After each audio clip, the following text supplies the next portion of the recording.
اور پوری دنیا دیکھی. کاؤنٹنگ کرنا مشکل ہوتا ہے. آج اتنے درود امیر اہل سنت کو تحفے ملتے ہیں. آج پوری دنیا امیر اہل سنت کو قرآن پاک پڑھ کر اسلام کرتا ہے.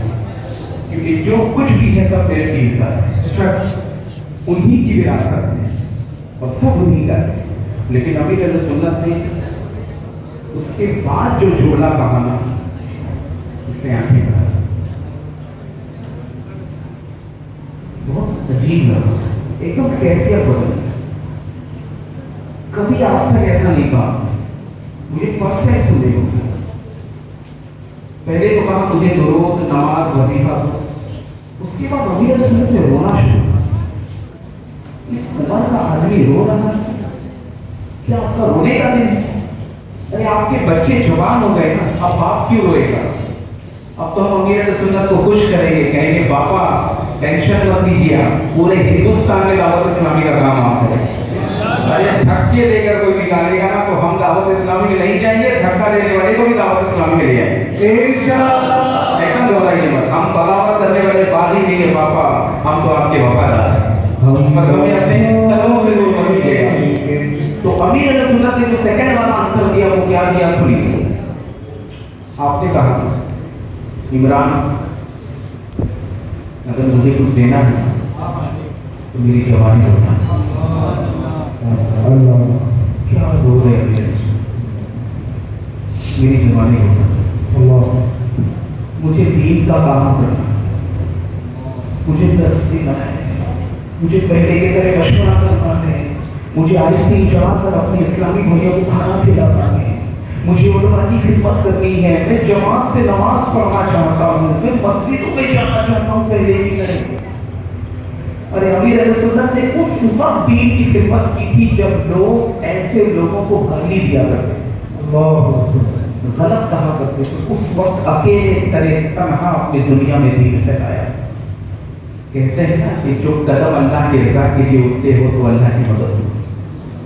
بہت رویا پورا مجمع ہو. کبھی کسی کی جوانی واپس آ سکتی نہیں, لیکن امیر اہل سنت کے اس بولنے پر ایک ہمارے لیے پیغام ہے.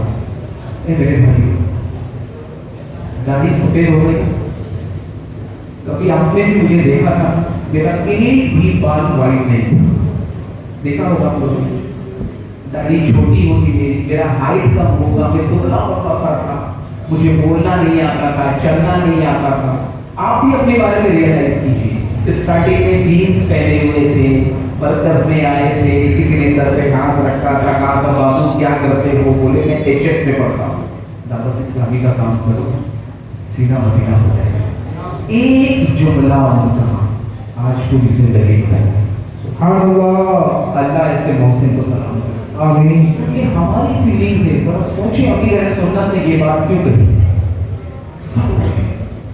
اس کے بعد ایک شعر پڑھا گیا, آج آپ لوگ سب فیل کیجیے. اور ایک بات, یہ شعر پڑھنے سے پہلے میں عرض کروں, ہم جو سالگرہ مناتے ہیں, برتھ ڈے مناتے ہیں, یہ کامن ہے, منا رہے ہوتے ہیں لوگ. فاتحہ کر کے مناتے ہیں, عقیقہ کر کے مناتے ہیں, درود پڑھ کے مناتے ہیں, مطلب جتاتے ہیں کہ میں 40 سال کا ہو گیا, میں 22 سال کا ہو گیا. ایون بچوں کا بھی مناتے ہیں, میرا بچہ 18 سال کا ہو گیا, میرا بھائی اتنے سال کے ہو گئے. ٹھیک ہے نا, اب یہ مناتے بھی ہیں اور یہ سوچتے بھی ہیں کہ یا اللہ اب تو میری موت قریب ہے, میں بہت قریب ہو رہا ہوں موت سے. لیکن ذرا یہ سوچیے, آج اللہ کی جو ولی ہے وہ دنیا سے ڈسکنیکٹ کیوں ہوئے, کیا وجہ ہے؟ اس کے پیچھے ایک کارن ہے, وہ یہ ہے کہ دنیا اتنی ذلیل ہے کہ وہ برباد کر دے گی, اس کو نابود کر دے گی. غلاظت سے بھی گندی ہے دنیا. غلاظت تو پھر بھی پانی ڈالنے سے صاف ہو جائے گا, لیکن جس کے دل میں دنیا کی ذلیل محبت آ جائے گا وہ خود بھی برباد ہوگا ہے, پوری سوسائٹی کو برباد کرے گا. اللہ. تو اللہ پاک قرآن پاک میں ارشاد فرماتا ہے کہ اللہ نے انسانوں کی گنتی سانسوں پہ رکھی ہے.